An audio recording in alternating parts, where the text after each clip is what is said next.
Oi, meus queridos, tudo bem com vocês? Começando o RuivoCast, hoje vamos falar de empreendedorismo. Já ouviu falar o que é metanoia?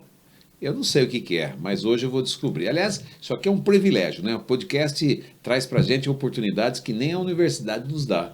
Porque todos os dias aqui debatemos diversos assuntos diversos, né? Ontem mesmo falamos sobre comportamento animal, sobre comunicação intuitiva, a telepatia entre os animais, né? Os seres vivos, né? Os animais também que se comunicam através da telepatia, inclusive colocando o dedo das feridas do seu próprio dono. Olha que coisa de louco. Mas isso é uma coisa que existe dentro do complexo chamado vida na Terra, que envolve tantos outros seres, né?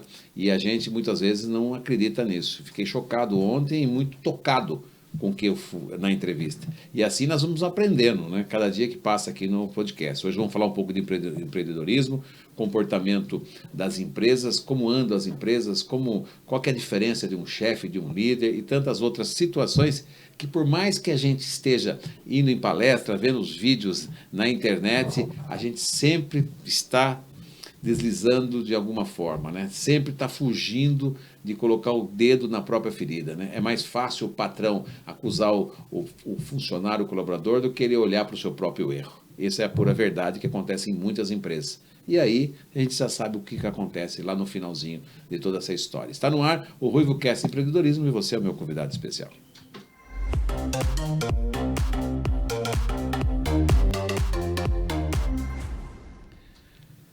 E para falar sobre essa questão para a gente, o convidado aqui é o administrador de empresas, o querido Carlos Soares. Belo nome, Carlos Soares. Soa como um artista, hein?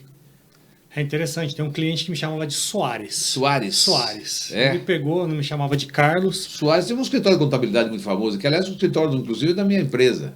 E também tinha um jogador de futebol, né? Tinha. Soares, argentino, se eu não me engano. Ah, é? Isso Eu aí. não sou muito ligado a futebol, mas em todo caso, perdi um pouco o gosto pelo futebol. Você não perdeu, não? Eu também desanimei bastante. Eu gostava do futebol. A Copa do Mundo, para mim, era um clássico, né? Meu Década Deus de do 80, aquela época. Pelo amor. tava Até em os auge. 90, né? Até na época do Romário, quando 94, né? O próprio Ronaldinho e tal, tava legal. Depois acabou tudo, né? Ficou muito. É isso que eu falo, né? O dinheiro na frente das coisas é a pior coisa que É a tem, pior né? coisa que tem. O dinheiro faz parte dos Faz parte negócios, do processo, inclusive, mas ele mas não não pode- tem que ser a primeira coisa. É, exatamente, né? Você E tá bem? Eu tô bem, tô ótimo. Seja Uma alegria bem-vindo. estar aqui com você nessa tarde gostosa. Você é jovem, quantos anos tem? Tenho 45, Mas tá conservado, tô hein? conservado. Tá na conserva também, né?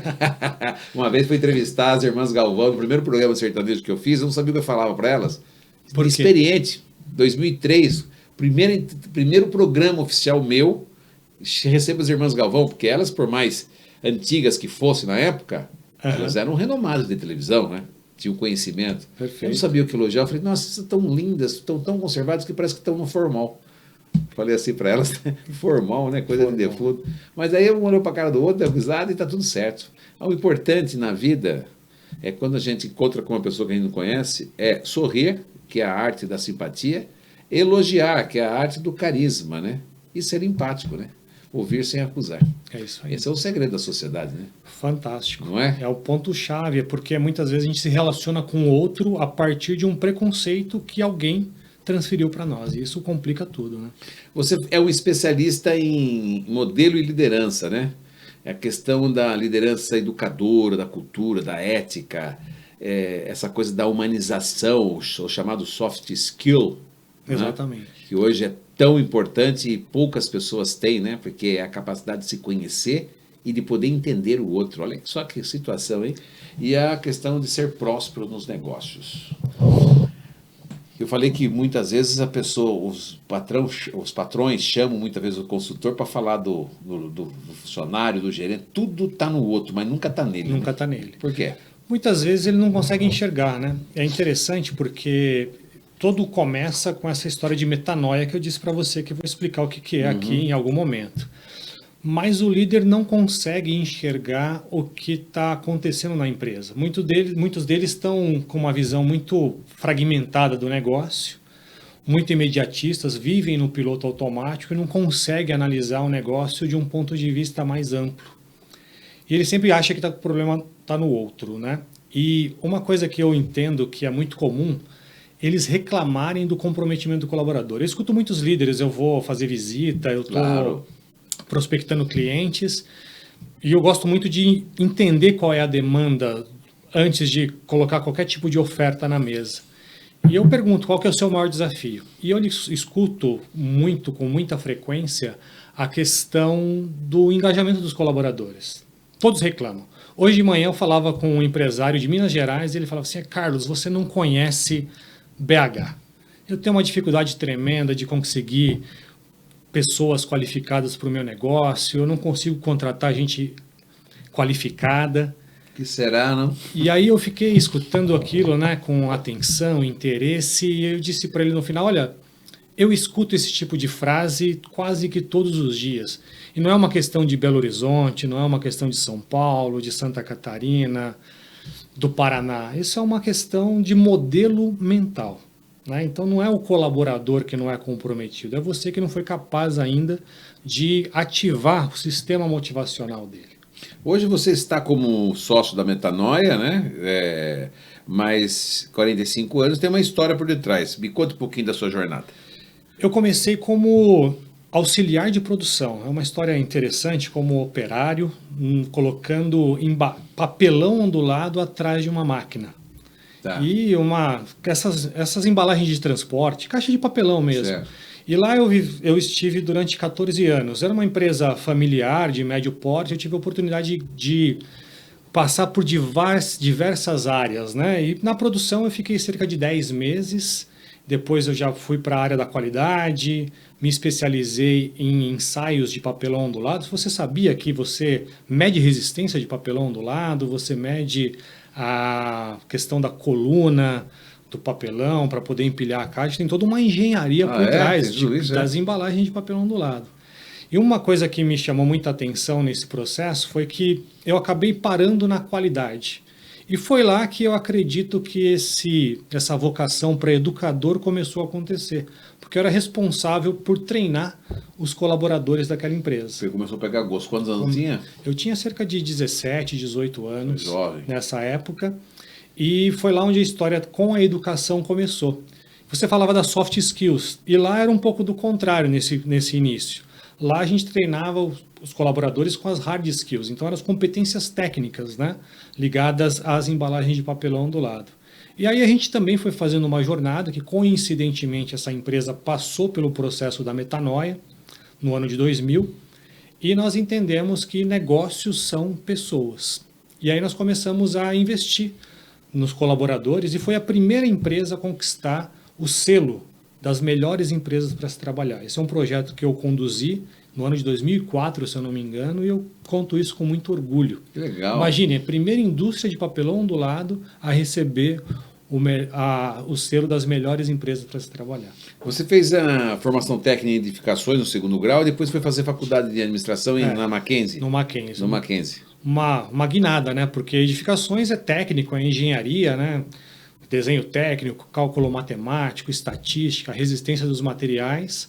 Só que a minha carreira, a minha vida foi me levando mais para as humanas. Com 17, 18 anos você começou a gostar da educação. Comecei a gostar de educação, já atuava na empresa mais com pessoas do que com o produto em si, e aí fui fazer administração. E daí não parou mais, aí virou consultor desde a época ou não? Não, aí eu fiquei lá por mais alguns anos. Em 2009 Essa empresa falou que é familiar, que é do tio, alguma coisa? Não, era uma estrutura familiar. Tá. Como a maior... você trabalhava numa empresa familiar. Familiar, não da minha família. Tá, entendi. E justamente eu quis dar esse destaque da empresa familiar, porque a maior parte das empresas do Brasil são de estrutura familiar. Acho que 80%? Quanto que é hoje? Eu grande, acredito, né? que de 80% a 90%. Porque todo negócio começa assim, né? O empreendedor, daí ele convida a mulher para poder cuidar do financeiro, né? Aí o cunhado para poder tocar a produção, e vai criando aquela estrutura. E tem um monte de empresa que não tem sucessor, hein? E esse é um grande desafio. Esse é o grande desafio. Conversei com o pessoal do CESP aí, eles estavam falando para mim que em Sorocaba muita gente fica sem sucessor, porque os filhos não querem assumir a mesma... Claro que não querem, porque como que é a conversa do dia de domingo? Né? O pai não fala bem do negócio que ele tem. Ah lá. Não é assim? É. Ele vai lá, vai reclamar ele planta isso a vida inteira na cabeça. Eu acho que essa é uma cena interessante, né? Amanhã a gente celebra o dia do trabalho, né? E como que é o almoço do operário? É falando mal do chefe. E como que é o almoço do empresário? Falando mal da equipe. Puta merda, isso é verdade. Não é verdade? É.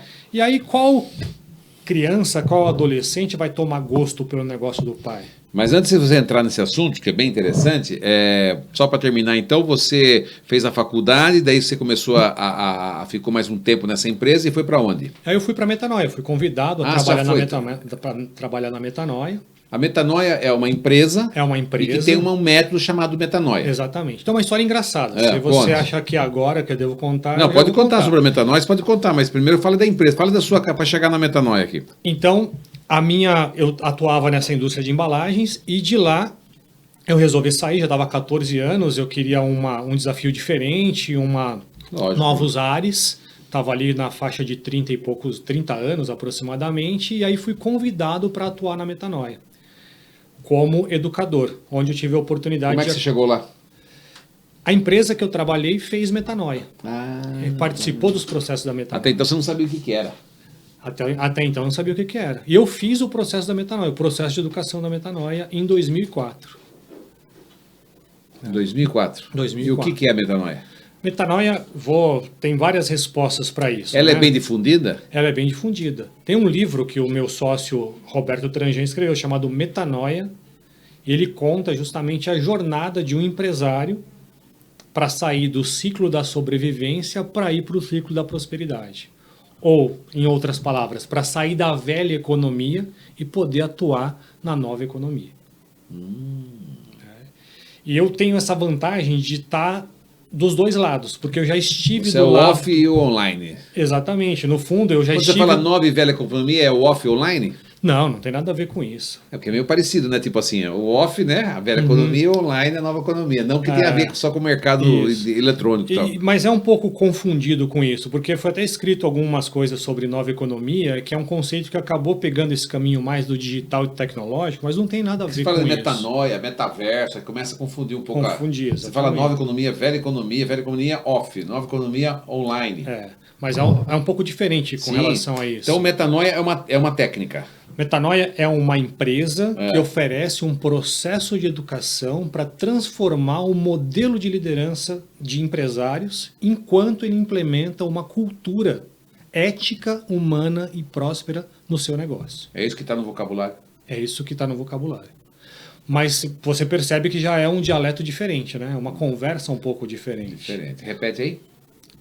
A metanoia é um processo de educação para poder transformar o modelo de liderança enquanto ele implementa uma cultura ética, humana e próspera no seu negócio. Nossa, eu devia ter feito essa metanoia há muitos anos na minha vida, hein? Porque a gente, muitos de nós, todos, eu me incluo no meio. Hoje não mais. Hoje eu tivesse a empresa que eu tinha, né? É que hoje eu não anseio mais por turbulências, né? E não que a empresa, porque se eu tivesse uma empresa, ela seria como se fosse uma praia para mim. Teria tanto prazer de ir na minha empresa como se fosse numa praia. Porque eu teria um ambiente completamente diferente, um campo energético totalmente diferente, mediante o autoconhecimento que eu tenho hoje, né? A autorresponsabilidade que eu assumo como ser humano. Perfeito. Mas até então não tinha. Então o ego falava muito mais alto, a minha vaidade como artista principalmente, né? O ego, né? Era muito grande. E eu tinha uma empresa, mas eu não sabia lidar com as pessoas como tinha que ser lidado. Não é que eu era ruim, mas eu deixava muito a desejar, né? Perfeito. Aí na avaliação de liderança, o próprio dono era o menos bem avaliado. Deve ter muitas dessas coisas. Vocês devem fazer nesse processo aí, vocês fazem alguma pesquisa de avaliação da liderança? A gente tem algumas pesquisas de percepção. Nossa, dói, meu. É dolorido. Porque é um ponto cego que você tem, mas que você não quer fazer contato. Nossa. Mas a gente só consegue transformar aquilo que a gente consegue enxergar. Então, se você não vê, você não consegue mudar. O que seria uma empresa ética, humana e próspera? Uma empresa ética, humana e próspera, vamos começar por aquilo que a gente conversava, né? Quando eu coloco o dinheiro na frente, eu só estou pensando na contribuição econômica dessa empresa. Que não necessariamente não é prosperidade. Que não necessariamente não é prosperidade. Porque muitas vezes a gente está com aquele nível de faturamento ou aspirando aquele tipo de receita, só que o negócio não está deixando margem nenhuma. Então você é um rico de mentira. Ou tem uma carga de muito sacrifício para chegar naquele patamar financeiro. O seu empenho é muito maior em relação ao seu desempenho. Aí você fica vivendo uma vida de ufas. Pelo amor de Deus. Né? É uma vida de ufa. Você conhece o Sísifo. O que é vida de ufa? O que é uma vida de ufa? Você já deve ter ouvido falar no mito do Sísifo, aquele personagem da mitologia grega. Muitos empresários vivem uma vida de Sísifo. Meu Deus do céu. Né? Que é justamente aquela ideia de que eu tenho que levar a rocha para cima da montanha. Ok? Ele foi condenado por Zeus para poder fazer isso. E ele acordava de manhã e o que ele tinha que fazer? Levar uma grande rocha até o topo daquela montanha. Certo. Metade do dia ele ficava esvaído, não tinha mais força. E aí ele caía nocauteado do lado, cansado, sem força para poder cumprir aquela tarefa, adormecia. No dia seguinte, quando ele acordava, onde estava a pedra? Novamente naquele vale. E o que ele tinha que fazer naquele dia? Empurrar a pedra lá para cima. Ou seja, não sai do lugar. Né? Não sai do lugar. Exatamente. Não vai adiante. E aí, então essa questão da empresa ética, humana e próspera, quer dizer, é um sonho de consumo de qualquer empresário, né? Por onde começa a situação de levar uma... Bom, a gente perguntei se qualquer uma empresa ética, né? Então vamos começar. Como é que faz para ela chegar no patamar ético primeiro? Como é que começa essa ação de você? Chega para o empresário... Você já vai conhecer o cara em 2, 3 palavras, pela sua experiência, já faz uma avaliação comportamental do cara, né? Como é que chega o ter uma empresa ética? O que seria essa empresa ética? Primeiro que ninguém procura a gente querendo transformar a empresa dele numa empresa ética, ok? Ele sempre vem com uma demanda diferente. Por exemplo, conquistar o compromisso emocional da equipe, fidelizar o cliente, ampliar os seus resultados. Mas para uma empresa chegar nesse tipo de patamar, ela vai precisar criar um ambiente mais adequado para a equipe, por exemplo, para os seus colaboradores. Um ambiente onde ela pode assar, as pessoas possam ter mais motivação, as pessoas gostem de trabalhar, as pessoas se comprometam com aquele trabalho. E para isso ele vai ter que fazer algumas rupturas. Por exemplo, não dá para ele tratar mal o colaborador e querer que o colaborador trate bem o cliente. Isso é um desvio ético, é um desalinhamento. São valores, então. São valores. Então, o que é uma empresa ética? Uma empresa que tem valores virtuosos. Virtuosos não só na fala, mas no comportamento. Né? Que é o principal. Não adianta você dizer que é, você tem que ser. O ser precede a sua ação. Quem você é quando ninguém está te olhando. Esse é o ponto-chave. E por isso você precisa de valores. Eu dei um destaque, valores virtuosos. Porque tem muitas empresas que têm valores organizacionais. Qual é a diferença? Só para explicar. A diferença entre um valor organizacional e um valor virtuoso é que o valor virtuoso está dentro das pessoas. E o valor organizacional está fora das pessoas. Então, produtividade está fora de você. Ok? Agora, criatividade está dentro de você. Cara, a espiritualidade está entrando até nesse mundo, né? Claro. Está invadindo Espiritualidade é um valor virtuoso, de alta nobreza. Que louco, né? Agora, as pessoas não são o que elas fazem. Elas são, em primeiro lugar, as suas virtudes. Que é o seu comportamento. Que é o seu comportamento.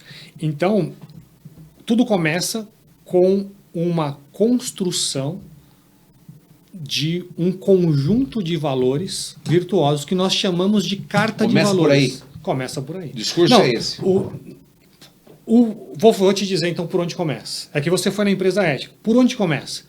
Começa pela percepção do líder, o olhar do líder. Porque enquanto ele não enxergar essas coisas que eu estou falando para você... O que eu não falei no começo não foi bobagem, então. Não sei. Não foi bobagem. Não foi. Porque tudo começa pela visão dele. Se ele não mudar a percepção, ele não muda o comportamento. E muitos não mudam o comportamento? Muitos que criticam, que você já sabe, quando está criticando, o que ele está olhando lá, na realidade, o que ele tem que mudar dentro dele, é isso? Mas por isso que nós temos o nosso processo como jornada, ok? Não é um evento de um final de semana ou de uma imersão. O processo da metanoia, ele dura 1 ano e meio. Tá. É uma jornada que vai colocando ingredientes de tomada de consciência e de desafios para ele poder realizar no negócio dele. E ao longo dessa jornada, ele vai se transformando. Porque a grande transformação não é fora, é dentro. É a transformação da percepção dele. Então, o primeiro é o líder, então? Primeiro é o líder. Conversa com ele primeiro. Conversa com ele. Aí você tem uma série de... Você faz o quê? uma série de pesquisa com ele sobre a vida dele, sobre etc, etc. Eu tenho 3 etapas, basicamente. Uhum. Eu faço uma entrevista inicial para ver se é o momento mais adequado dele ingressar nesse processo. Tá, para ver se ele tá. Aí tem pesquisas preparatórias, que é como se fossem os nossos exames semestrais ou anuais, poder avaliar. para que eu possa ter elementos. E tem um processo de educação. É o processo de educação chamado metanoia que faz a mudança de modelo mental. Primeiro no líder. Primeiro no líder. Tanto é que... Não dá para ser de baixo para cima, então. Não dá. Porque hoje ele é quem determina as coisas. Não adianta a gente falar com a equipe... Líder, quando você fala, é o CEO, o presidente, o dono... É o dono. É o dono. É o que dono. se estiver no negócio, é ele, né? Se estiver no negócio, é ele. É É o líder dele. principal do negócio. Uhum. Por quê? Porque é ele que tem autonomia, é ele que tem o desejo de transformação e ele que é o dono da caneta para poder fazer a coisa mudar. Tá. Ou não. Mas é ele que tem. Ele precisa, quem é o cliente, né, da metanoia? É o empresário com um desejo de transformar a realidade onde ele vive hoje. Tá, então vamos ser mais práticos na questão do andar da carruagem.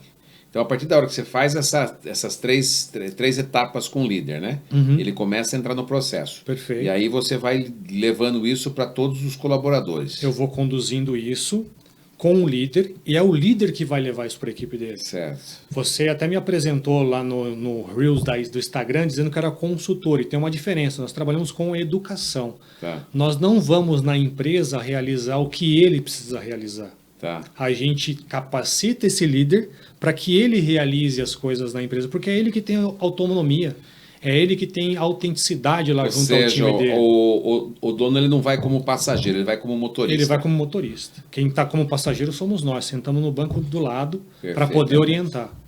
Porque é ele que tem legitimidade diante do time dele. Uhum. Essa é uma diferença que a gente aprendeu com a consultoria, porque a consultoria atua no sistema organizacional. A educação atua no modelo mental do líder. A consultoria empresta a competência para a empresa. A metanoia, através da educação, instala a competência no líder. É diferente. Entendi. Porque a gente vai passar pela vida dele.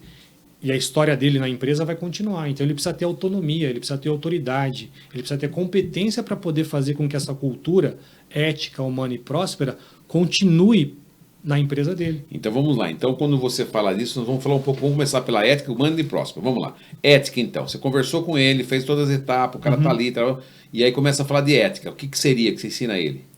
Eu vou ensinar ele uma questão, primeiro, para ele poder lidar com os preconceitos. Ele tem que administrar os preconceitos que ele tem da equipe dele. Maria. Ok? As miragens, a visão distorcida que ele tem da equipe. Por isso a história da percepção. Certo. Eu vou fazer um ajuste de percepção. Porque a gente não consegue resolver um problema que a gente não consegue enxergar. Tá. Tem uma história que eu gosto de contar, Pode falar. Alex, que é o seguinte, só lembrar da história no todo aqui. Um mercador de tapetes, ok? Que preparou a sua melhor peça para um sábado, com muito volume de negócios, com muita gente passando na loja. E ele colocou a melhor peça dele no showroom. E aí ele começou a atender o primeiro cliente, o segundo, e ele olhou para o tapete para ver se estava tudo bem. E ele percebeu um caroço, um calombo. Ele foi lá, como prático, não queria perder nenhuma venda, foi lá e pisou naquele caroço. O caroço se desfez, ele continuou a atender o outro cliente, fez mais um negócio, e quando ele olha novamente para o tapete, ele percebe que aquele caroço tinha se deslocado.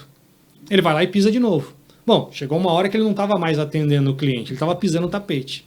Até que ele foi capaz de levantar o tapete e enxergar o que tinha lá de baixo. E para surpresa dele era uma serpente. Então muitos líderes ficam pisando os caroços no tapete, mas não levantam o tapete para ver qual o problema que ele precisa de fato tratar.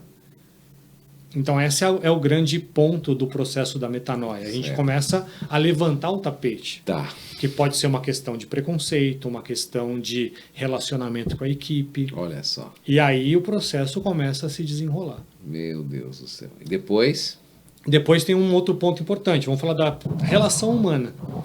Né? Na parte ética, que é a questão que você falou, que é da questão dos valores virtuosos. Valores né? virtuosos. E a questão que é humana. de dentro para fora. De dentro para fora. A empresa é o que nós somos, é isso? Exatamente. A empresa é um reflexo do líder. A empresa, ela tem os valores do líder e os valores da equipe. E a grandeza nisso tudo é que a proposta da metanoia é construir ou celebrar uma carta de valores que não seja só do líder, mas seja da equipe como um todo. E aí você cria um compromisso emocional com aquela carta de valores que você desenvolveu. Aí entra o lado humano. Aí entra o lado humano. Que daí que vocês fazem o quê? Ponto-chave é relacionamento. A gente ajuda o líder a desenvolver uma qualidade de diálogo com a equipe dele. Os funcionários começam a ter essa percepção de mudança do líder? Claro, uma transformação. É muito comum. Eles até desconfiam no início. Pô, o que esse cara está fazendo? Onde que ele foi que ele voltou assim? Por que agora ele está escutando a gente? Por que agora ele está perguntando a nossa opinião? Porque ele começou a mudar o modelo de liderança E o que dele. muitas vezes esse chefe, esse líder, ele peca muito na questão humana quando está ali, né? Até na ética também eu ia perguntar. Primeiro na ética, o que ele peca muito quando você chega? O que é o grande erro crucial? Quem está assistindo a gente, por exemplo, assim, né? Qual que é o grande erro do cara? Ele dá contra-mensagem. O que é uma contra-mensagem? Eu estou aqui, meu telefone toca. Você é meu colaborador. Eu estou falando com você. Está falando comigo. Aí você atende o telefone. Aí eu pego e digo assim para você, diz que eu não estou. Ok? Então ele tem um comportamento desalinhado. Um comportamento não ético. Dei um exemplo básico. Ok? Que não foi ético. Que não foi ético. Me fale outro aí, gostei dessa. Gostou dessa? Vamos imaginar que você, por acaso, atendeu o telefone. Aí o cliente está perguntando, e o meu material? Já saiu, já foi entregue, já está chegando aqui? Aí eu falo, não se preocupa, o caminhão já saiu daqui. O colaborador está na sua frente e sabe que o negócio está indo em produção. Nossa, ou seja, o cara está dando um exemplo total. Está dando um contra-exemplo, totalmente. E aí o que esse colaborador faz? Feriado amanhã, não é? Aí tem uma ponte, uma ponte. O que ele vai fazer? Ele vai pegar o atestado. Vai falar que tem conjuntivite. Não é? Ou seja, ele paga o mal com a própria Ele paga o mal. Por quê? Porque ele instituiu no negócio dele uma cultura. Gente, uma cultura do blefe. Todo mundo está blefando naquele negócio. Não tem negócio. ética nenhuma. Não tem ética nenhuma. E aí, que tipo de empresa é essa? O que vai esperar? Ou seja, é aquilo que nós falamos na espiritualidade, né? A vida é como um espelho, meu amigo. Tá entendendo? Ou como diz na filosofia hermetista, é causa e efeito. Causa né? e efeito. Então ele instituiu uma cultura do blefe. Todo mundo blefa naquele negócio. Lógico. Ninguém fala a verdade. Ou seja, daí toda essa implantação, o cara vai mudar o comportamento, que as pessoas vão perceber, né? Exatamente. Não, fala o caminhão está aqui, não saiu ainda, conversa com a pessoa e fala a verdade, é isso? É isso aí. Pregar a verdade. Tem que dizer a verdade. Mas é claro, e tudo isso, por que o caminhão não saiu? Porque você não tem uma equipe comprometida, porque você não tem uma equipe engajada. Claro. Porque você está com medo de perder o cliente, aí você dá um prazo que você já sabe que você não vai entregar. Ok? Só que uma empresa ética, ela conquistou o comprometimento da equipe. E aí ela não vai precisar dizer que o caminhão não saiu ainda. Se precisar, ela vai dizer. Mas vai ser diferente, porque ela vai melhorar a produtividade dela, ela vai melhorar os resultados dela, por conta do compromisso dos colaboradores. E na parte humana?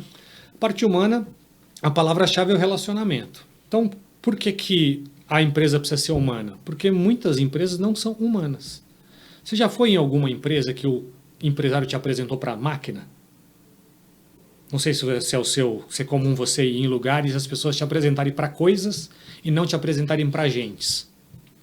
É muito comum, como eu vou em várias empresas. É muito comum, o cara fala da máquina. Ele fala da máquina, ele fala da produtividade. É comum, sim, é verdade. Estou lembrando aqui alguns lugares, já fui. E aí ele fala da máquina. Estou lembrando aqui que você está falando aqui, estou viajando aqui nos lugares, claro. Ele conhece a ficha completa da máquina, ele sabe de onde ela foi importada, qual que é a produtividade, qual foi a data de inauguração da máquina, quando foi a última. Tem mais importância que o colaborador para ele. Que é o colaborador. E o colaborador é uma extensão da máquina, é um mal necessário. Então, precisa... É um mal necessário, vai vendo. Você precisa transformar essa relação. Nossa, porque o colaborador... Aliás, colaborador é uma linguagem que eu estou usando aqui. Mas como que é a linguagem de mercado? Peão. Mão de obra, peão, chão de fábrica, folha de pagamento. Então você estabelece uma relação... Despesa. Não é? Então você estabelece uma relação objeto com essas pessoas. Que maldade. E não humana. Que maldade. Agora, qual que é o grande paradoxo? O líder querer que a equipe dele trate o cliente dele com excelência, sem que o colaborador receba esse tratamento de excelência. Então, a parte de humanizar as relações é fundamental. Você falou da máquina, deve ter outro exemplo aí. Tem outro exemplo. Ele te mostra o que as empresas, né, colocavam quando era offline. Vamos voltar para aqueles catálogos, como que eram? Aqueles folders. Não era telhado de empresa? Você só vê telhado de empresa e produto. Então esse é um outro exemplo de que as coisas são mais importantes do que as gentes. Nossa. Agora, qual é a origem desse pensamento? É de que as pessoas não querem trabalhar. As pessoas não querem realizar o seu trabalho. Ele traz esse pensamento conservador dele, né? De muito... Porque qual que é a lei de Gerson? Ele tá com carga, o funcionário é uma carga. É uma carga. E ele constrói esse tipo de cultura dentro da empresa dele. Então ele precisa humanizar o trabalho. E é interessante, Alex, porque na medida como é que eles passam por esse processo ali, depois, qual que é o processo depois da adaptação e essa mudança? O que acontece? Na parte da humanização, primeiro, não estou falando no contexto geral. Ele começa a se relacionar, ele começa a chamar o colaborador dele pelo nome, não mais pelo apelido. Ele começa a ouvir as pessoas, ele começa a andar pela fábrica, cumprimentar as pessoas, olhar nos olhos das pessoas. Pergunta se está tudo bem. Se está tudo bem. Ele começa a se relacionar. Porque antes ele não se relacionava. Né? Então essa é a grande diferença. E aí olha só o efeito positivo. O colaborador começa a ter a atenção do seu líder. Ele está olhando para mim. Ele tá se importando comigo. Eu sou uma pessoa importante aqui no negócio. Então deixa eu me esforçar mais. Deixa eu me empenhar mais. Deixa eu usar essa habilidade que eu tenho aqui, que eu uso lá na igreja, no final de semana, na comunidade, mas não estou usando aqui na empresa, então deixa eu usar. E aí uma magia começa a acontecer, porque competências começam a se aflorar. Porque os colaboradores começam a demonstrar o seu conjunto de dons e talentos para esse líder. O campo de energia deve mudar tudo, né? Muda tudo. Muda. E aí o resultado disso é a prosperidade. O resultado é a prosperidade. Você já foi lá no resultado de prosperidade. Mas uma prosperidade de verdade. Porque o líder... Construído na verdade, né? Construído na verdade. Porque, veja bem, não adianta eu ganhar dinheiro e tratar mal a minha equipe. Não adianta eu ganhar dinheiro e não entregar a minha promessa para o cliente. Não adianta eu ganhar dinheiro e o meu cliente está me processando porque não recebeu o que eu prometi. Então, quando a gente fala de prosperidade, é um conceito mais amplo de riqueza. Porque esse chefe da velha economia, o que ele pensa quando está falando de resultado? Aquela fórmula clássica, receita menos despesa. Agora, esse líder da nova economia, o que ele pensa? Ele pensa que a riqueza tem mais de uma dimensão. Tem sim a dimensão econômica, e ela é importante, o dinheiro é importante, mas existe uma outra dimensão, a riqueza das relações, por exemplo. Perfeitamente. Ok?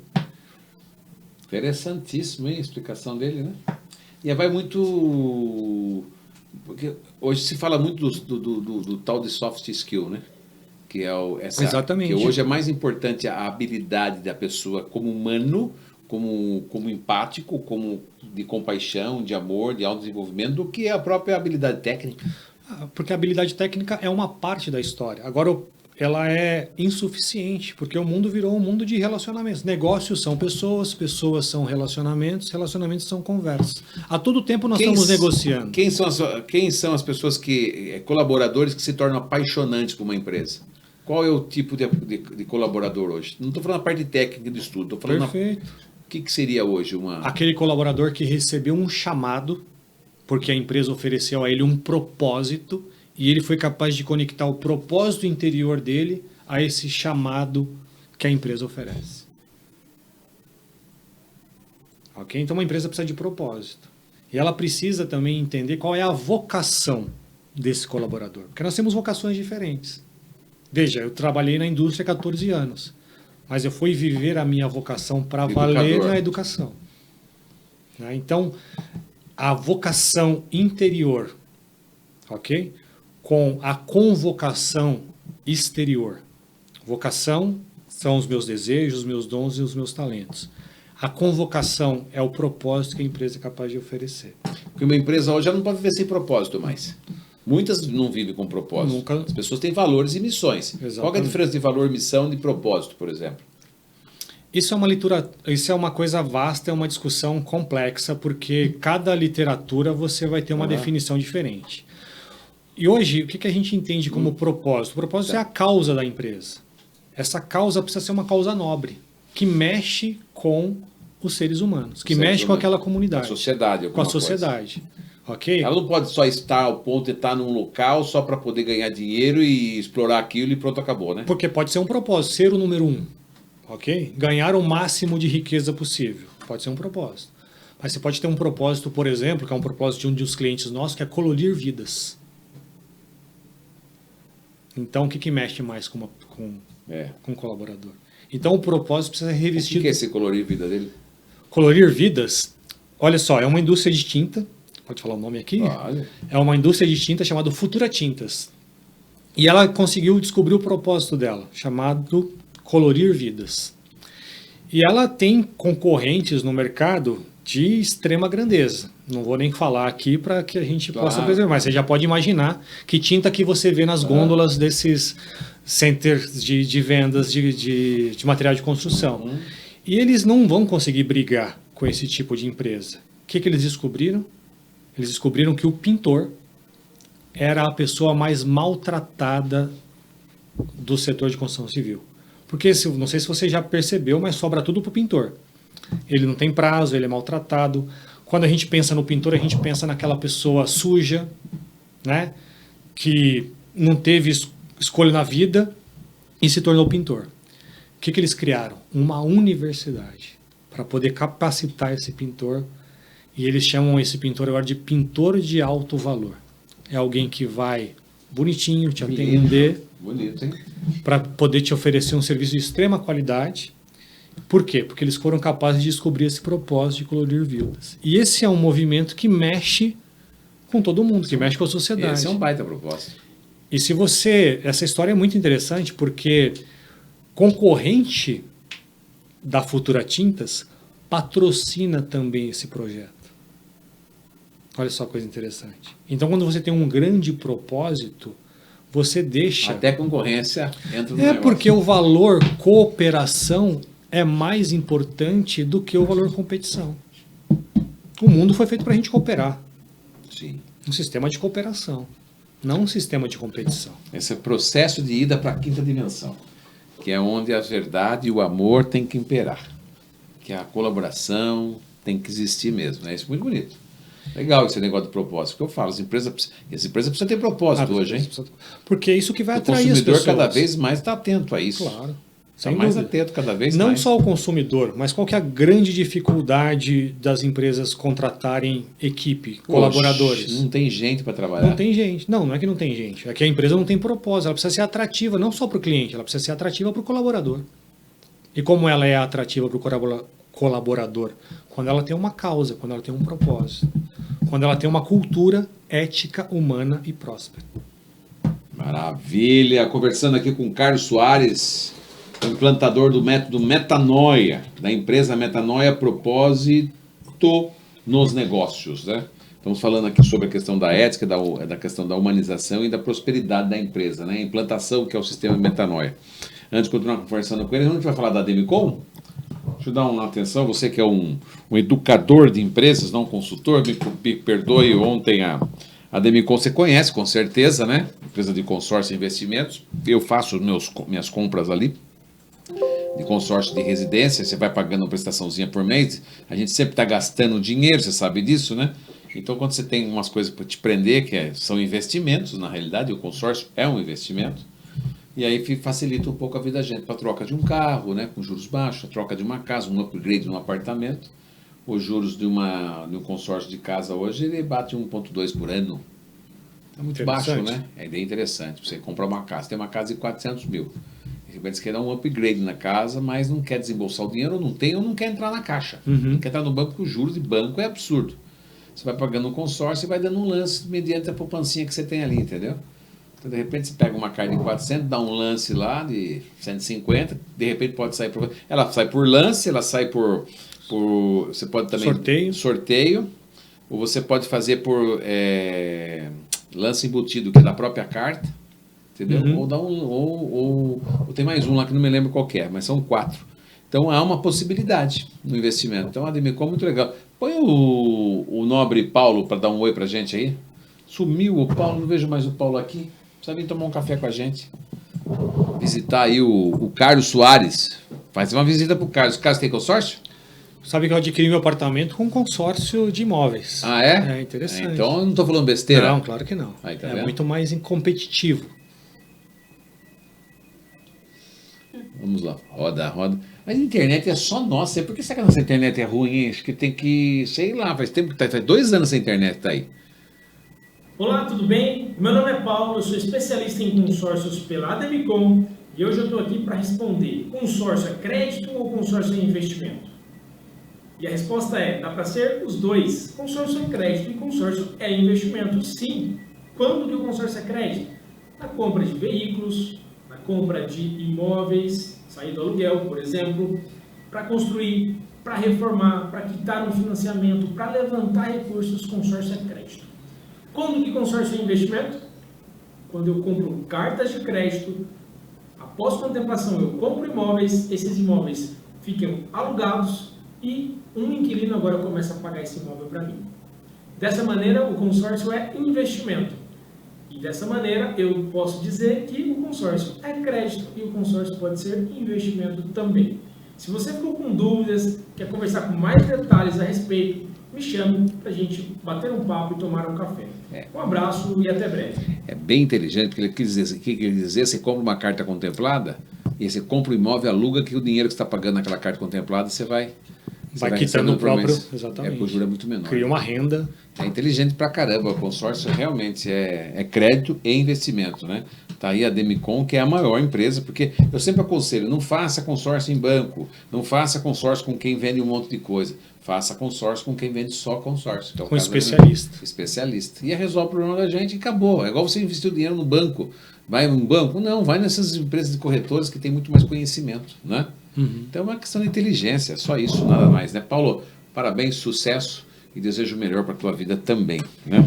Tá aqui um cliente para você, já ligou de consórcio. Ó. Vamos lá, vamos falar um pouquinho sobre a questão também do chefe e do líder. Qual que é a diferença? É interessante a questão do chefe e do líder. Pode rodar para nós Porque aqui, produção.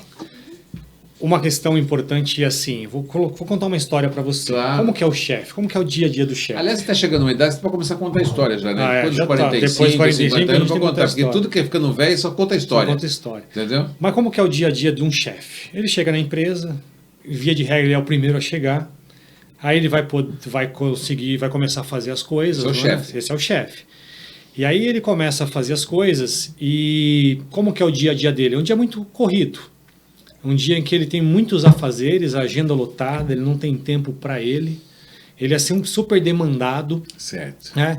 E tem um personagem que eu gosto muito que é o Nicanor, é um chefe. E o Nicanor, se você olhar bem para ele, com um olhar atento, você vai perceber que na mão direita ele tem uma raquete e na mão esquerda ele tem um extintor de incêndio. A mão direita ele usa para poder dar raquetada. Então o chefe é esse que está sempre dando raquetada, sempre resolvendo o problema. Vem uma bolinha para ele, ele dá aquela raquetada. Certo. Então ele se livra dos problemas. E a equipe vem com um monte de problema para ele poder resolver. E a outra mão que ele usa o extintor de incêndio é para poder apagar os incêndios que a empresa tem. Eu estou apagando fogo. Às vezes você não liga para alguém assim, e aí, tudo bem? Não consigo te atender agora que eu estou apagando um fogo aqui na empresa. Então ele está sempre ocupado com coisas operacionais, com coisas da operação. Ele está no estratégico, está no operacional. Ele está no operacional, mas ele está resolvendo coisas que a equipe deveria resolver. Só que esse chefe, ele não é uma pessoa mal intencionada. Ele tem uma boa vontade de ajudar as pessoas. Então é mais ou menos assim, a equipe vem para ele fazendo perguntas. É um altruísta. E ele sempre tem uma resposta. O chefe sempre tem uma resposta a ser dada, porque ele vive, de certa maneira, aquele efeito super-homem, aquela crença de que eu sou um super-homem, uma mulher maravilha. Tipo assim, minha empresa não vai para frente sem a minha pessoa. Não vai, não funciona assim. Não viaja para a praia uma semana, senão morre. Não tem jeito. Em feriado prolongado ele não pode nem pensar em sair, porque senão a empresa para. Por quê? Porque é uma empresa dependente. Os colaboradores precisam da chancela dele para poder fazer a coisa acontecer. Então ele sempre tem uma resposta para ser dada. O líder é diferente. O líder tem uma pergunta a ser feita. O líder é aquela pessoa que faz perguntas, não tem resposta. É difícil para um chefe dizer eu não sei, porque o ego dele não deixa.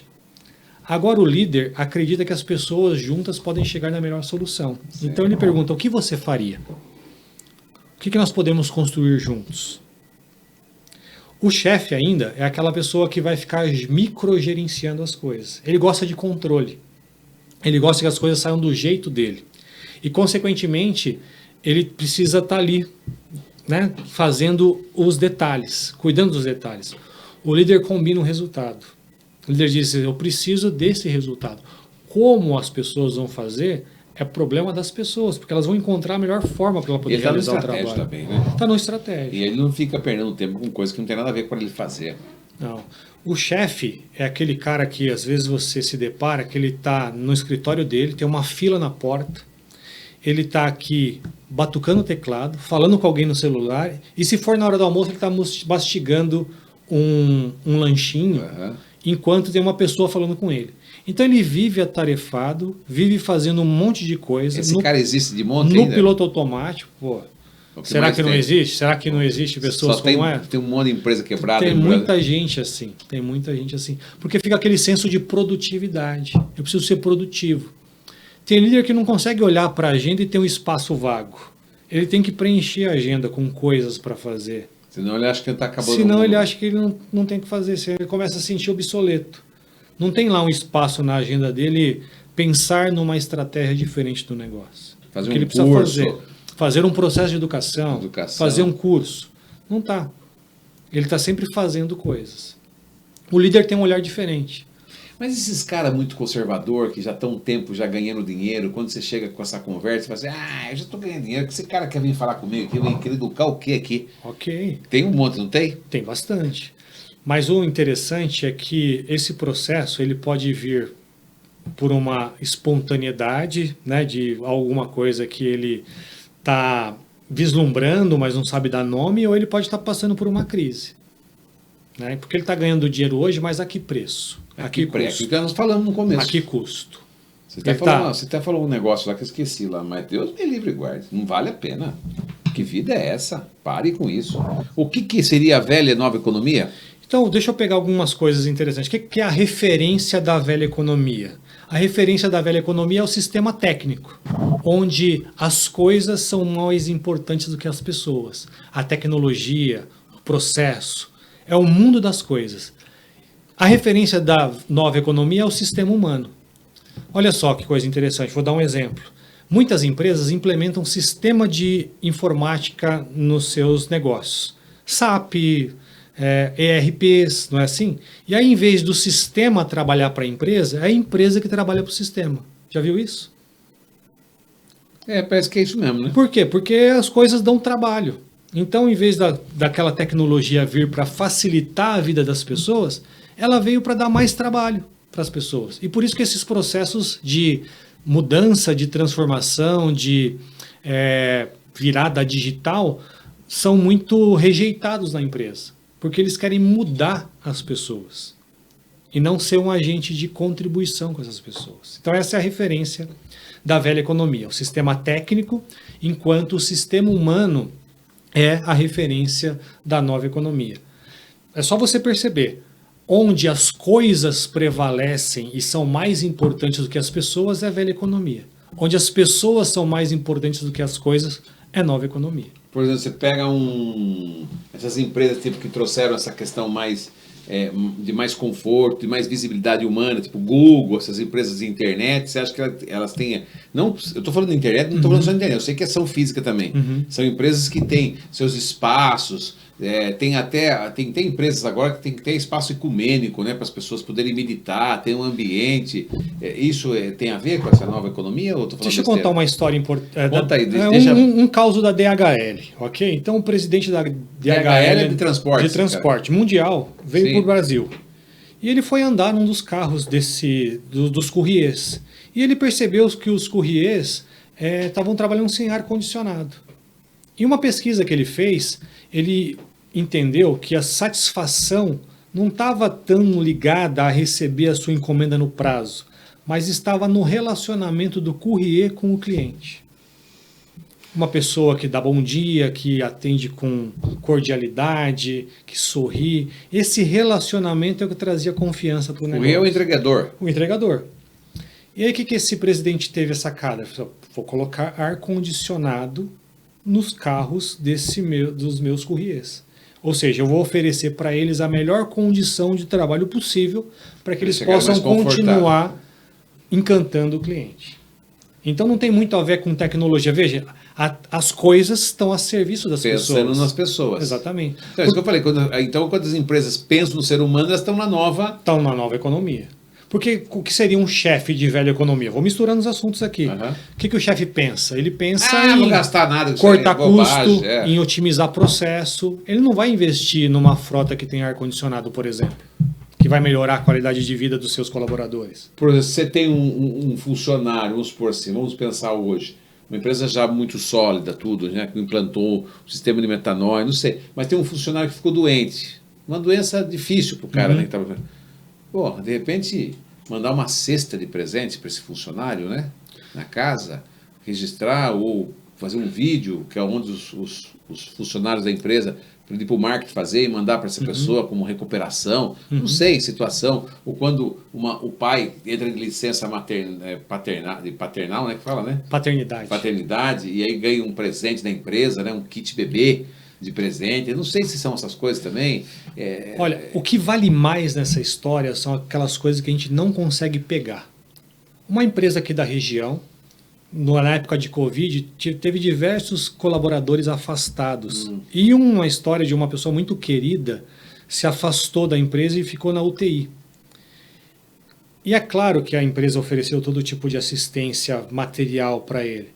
Mas o que mais contou na vida dessa pessoa, que ele tem orgulho e se emociona ao contar, é quando as pessoas se abraçavam na empresa num determinado horário todos os dias para mandar boas energias para ele.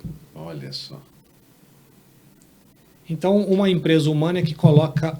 A nova economia é aquela que coloca o humano em primeiro lugar. Essa é uma gestão humanizada? Essa é uma gestão humanizada. Porque essa é uma outra coisa, né? Todo mundo fala, muita gente fala de gestão humanizada, mas é um monte de gestão humanizada de araque. Porque na hora que a empresa começa a ter uma redução das suas receitas, quem que ela corta primeiro? Ixi, Maria, corta os benefícios do colaborador. Corta os benefícios do colaborador. Até enquanto está cortando os benefícios, menos mal. Dura é quando corta o colaborador. Porque o colaborador é uma despesa. Né? Uma outra coisa interessante na nova economia é que o poder não está na informação centralizada. Na velha economia, o poder está na informação centralizada. Então, o líder, ele tem medo de dividir a informação, de compartilhar, não é assim?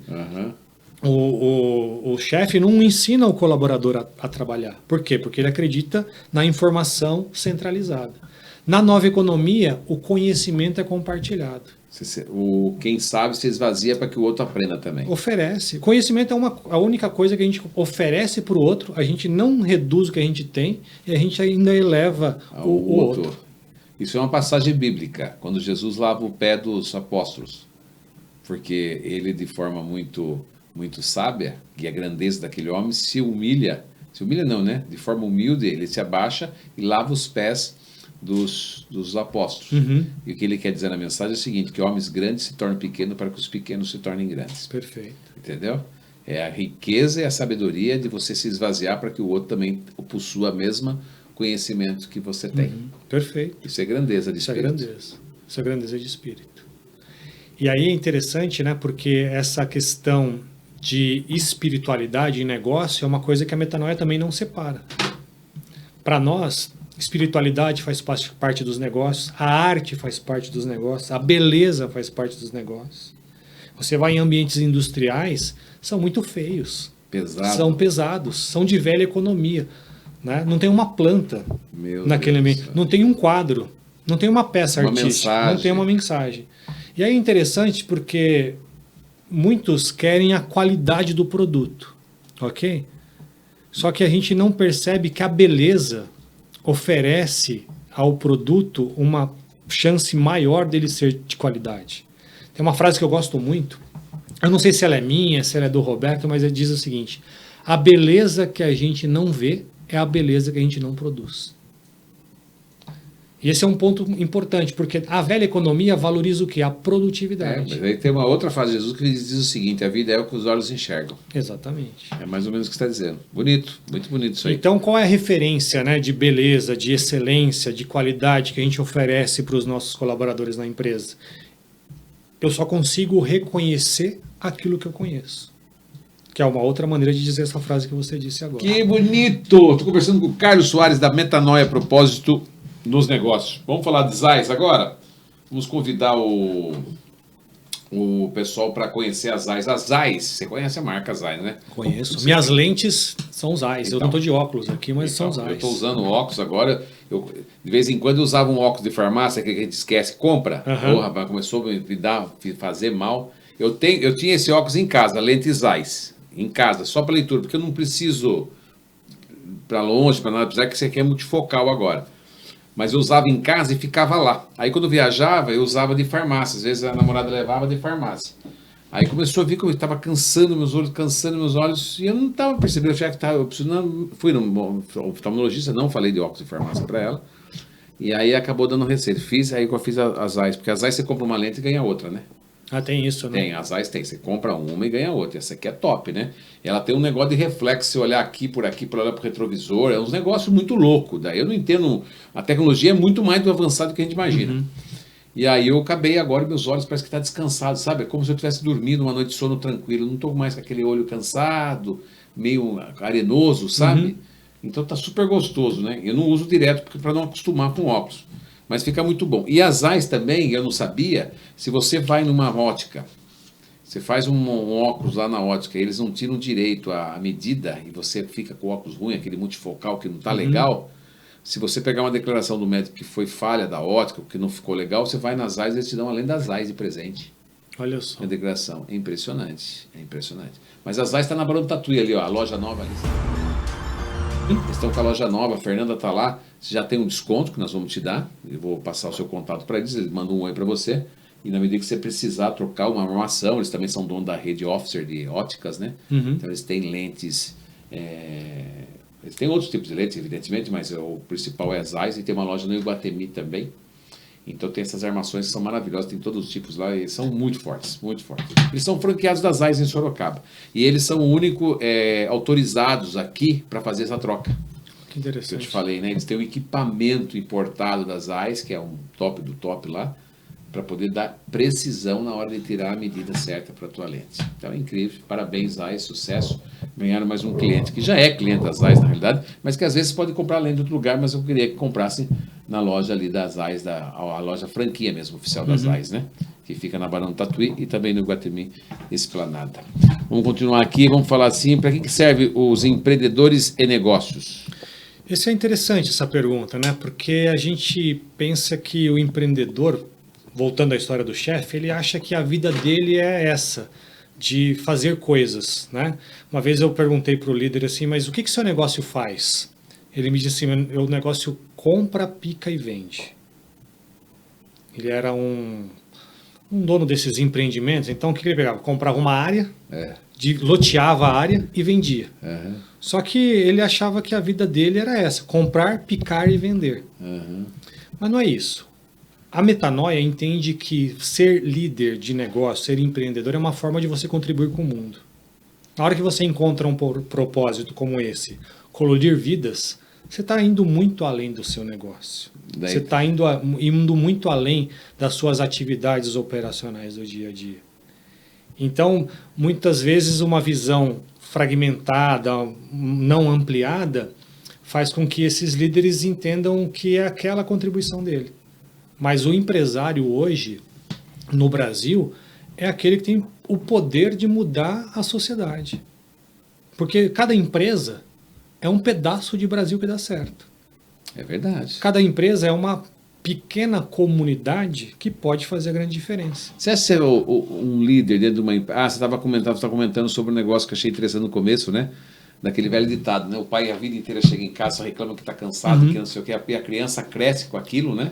Depois, quando chega na vida adulta, tem é avesso. Ele é avesso. Aquilo que o pai faz, eu não quero isso. Vai ser médico, vai ser veterinário, vai ser jogador de futebol, ou vai ser músico, artista, não quer nada daquilo, né? E a gente vê muitos casos disso aí. Muitos casos. Muitos. E a pessoa não quer sucessão, né? E a mesma coisa chega o funcionário, que trabalho pesado, tal. E quando há um processo, por exemplo, que a gente fala da liderança da Metanoia, que ela vai transformar isso, Essa realidade muda também, inclusive com os filhos? Muda, porque você começa a falar bem do seu trabalho. Tem casos aqui de Sorocaba, de uma garota que não queria trabalhar com o pai. O pai fez o processo de metanoia. A filha fez um processo de desenvolvimento de jovem, que também a gente oferece. E ela hoje está trabalhando com o pai. Ela se apaixonou pelo negócio. É claro, não foi uma mágica. A relação do pai com o negócio mudou. A relação dela com a percepção que o pai tinha do negócio mudou. E hoje ela está sendo preparada para ser sucessora do negócio. Olha que coisa bacana. Então, para as empresas que vão fazer sucessão, estão pensando, um processo de metanoia seria inteligente, né, da parte das empresas. Muitas pessoas não conhecem o sistema. Não, Muitas né? Senão pessoas você não não teria nem conhecem. tempo nem para respirar, né? Porque acho que você deve ser bem ocupado, né, com o trabalho, porque ele não é consultor, ele é educador empresarial. Diferente. É diferente, né? Então é diferente o negócio. Muito legal, né? E a equipe, ela entra no processo de alto desempenho depois do processo de metanoia? Ela entra no processo de alto desempenho. Quanto tempo O leva? Um ano e pouco ou não? Olha, para construir essa cultura, a gente tem um processo que leva 1 ano e meio. Porque foi Ok. construída a vida inteira, né, cara? É. Então não é um passe de mágica. Vocês mexem no DNA da A empresa, gente né? mexe na célula, estrutura, na estrutura do modelo mental do líder. E aí o líder mexe na célula da empresa. Depois que ele está super... E aí também passa por avaliação todos os gerentes, né? Diretores. São convidados a participar do processo. Aí, claro, quando você envolve mais pessoas do seu time nesse processo de transformação, você coloca mais motor para que essa transformação aconteça mais rápido. É impressionante. Gente, a gente está gravando aqui no Shopping M. Você gostou da loja? Você viu que Muito linda? bonito. Comprar Muito seus bonito. móveis aqui, meu querido. Muito Tá bom. bom? Tá rodando na loja. Os móveis estão... É que agora, hoje dia 30, último dia do mês, né? Os móveis estavam com ofertas, parece que vão estender um pouquinho mais. Diz que ela ia fazer uma campanha chamada Xepa. É Xepa que fala da feira, né? É. Que é os preços finais aí da Xepa dela, vai fazer pro Dia das Mães, vai ter o Dia das Mães agora, né? Então vai ficar mais um pouco os móveis. Vendeu muito esse mês os móveis, né? A linha de estoque, que está chegando a coleção nova. Mas a gente fala coleção nova, mas esses aí são totalmente novos, né? Só que chega a coleção nova, eles aproveitam. Então foi um sucesso aqui no mês de abril, graças a Deus. E a gente fica muito feliz em estar aqui dentro do Shopping M, ficou diferente, né? Isso aqui é uma novidade, né? Tem dentro de uma loja de imóveis, um estúdio de podcast, Interessante, né? não é? Não imaginava, passando aqui na frente, que seria aqui, né? Isso aqui é a nova economia, né? Também, né? Não deixa de ser uma nova economia, né? De integração da comunidade, né? É. Uma comunidade de negócio. Com certeza, né? Bom, vamos chegar ao final aqui com o Carlos, o Carlos é formado em técnica de edificações, formado em administração de empresas pela Mackenzie, né? E sócio proprietário da Metanoia Propósitos nos Negócios e também tem pós-graduação em gestão financeira. Tem que ter uma análise geral, né? Você não cuida da parte financeira das empresas, não, né? Não é gestão Não. financeira, né? Não, Essa parte não é essa gestor. parte a gente Então, orienta, Tem outras pessoas que fazem mas isso, né? nós não atuamos Eu acho que diretamente. Parece-me que vocês não entram muito em empresa que está indo para o buraco. Não é essa a ideia, A né? metanoia é mais spa do que pronto-socorro. É mais É spa do mais que spa do que pronto-socorro. É. Porque muitas empresas vêm com fatores de perturbação, por fluxo de caixa. Aham. Não dá para ela pensar em construir uma carta de valores com a Com um equipe. problema. Um problema de fluxo de E aí caixa. você já pega empresas sanadas, só que elas têm problema de turbulência, que começa pelo líder lá que precisa, né? Eu diria que a gente ajuda empresas normais a se transformarem em empresas únicas. Ok? Empresas tradicionais e empresas O únicas. senhor está romântico nas palavras. né? Mas veja bem, vamos, né? Uma empresa única é uma empresa. Esse é o grande segredo. Uma empresa única não tem concorrente. Por que a padaria real é tão famosa? Uhum. Não existe um monte de padaria por aí? E por que as pessoas de São Paulo vêm para cá para poder experimentar a coxinha, viver isso? Gustavo Lima ajudou bastante também, né? Gustavo Lima, o nome do cantor? Comia boca. Né? Cantor, que ele morava aqui, ele vinha comer coxinha real. Toda vez que ele vinha cantar aqui, ele fala coxinha real. Ela ficou bem famosa. Também ajuda. Ajuda. Não, mas é que a coxinha é muito boa mesmo, né? É muito boa. Então, um desafio agora, né? Mudar a gestão, essas coisas todas, mudar os padrões aí, né? Entendeu? Expandindo. Não é a mesma padaria real que a gente conhecia. Para quem é daqui, mudou também, né? Cresceu, ela também é um desafio para eles aí, É um né? desafio. Porque perde aquela característica de comunidade, né? Se torna uma coisa mais paulistana, digamos assim, entendeu? Que São Paulo não tem essa característica intimista, né? Com o consumidor, porque é muito grande, a rotatividade é grande, as pessoas estão ali, mas E aqui a gente é a nossa padaria. Né? Tem essa processo de Sorocaba propriedade. Cresceu, mudou o comportamento do consumidor sorocabano, mudou um monte de coisa. Aí são outros aspectos, nós não vamos entrar aqui agora. É muita coisa, que eu disse para você, né? Isso aqui é uma universidade, é um privilégio para a gente. Hoje eu aprendi sobre metanoia, que não sabia. A metanoia tem como princípio, o princípio da ideia da metanoia, a questão ética humana e de prosperidade para a sua empresa. Carlos, muito obrigado pela tua presença. Espero que tenha sido válido nosso bate-papo aqui. Espero que você tenha um bom resultado aí, né? Em relação à sua entrevista. E desejo o melhor. Diz que a melhor oração é o que desejamos de melhor para o próximo, né? É isso aí. Então, eu desejo o melhor para você e dê seu recado final para a turma que está assistindo aí. Bom, muito obrigado. Uma alegria estar com você aqui essa tarde, gostosa, descontraída, que eu me senti super à vontade. E um dia propenso ainda, né? Porque amanhã é dia do trabalhador. Dia do trabalhador. E eu acho que eu vou pegar a mensagem daí. Porque o trabalho para a metanoia é um valor. O trabalho pode ser ufa. Ok? Um trabalho penoso, pesado. Mas o trabalho pode ser oba. E eu desejo que todos vocês, líderes e empresários, possam oferecer para a equipe de vocês um trabalho oba e que cada colaborador, cada ser humano possa encontrar na vida um trabalho oba, que seja fonte de orgulho e propósito para si. Obrigado, meu querido. E para você, obrigado. Muita luz e paz, assine no nosso canal e vamos juntos numa única missão, levar informação relevante. Esse é o propósito do nosso negócio, levar informação relevante que possa transformar a vida de alguém, assim como transforma a nossa. Uma ótima noite, feriado abençoadíssimo e até a próxima.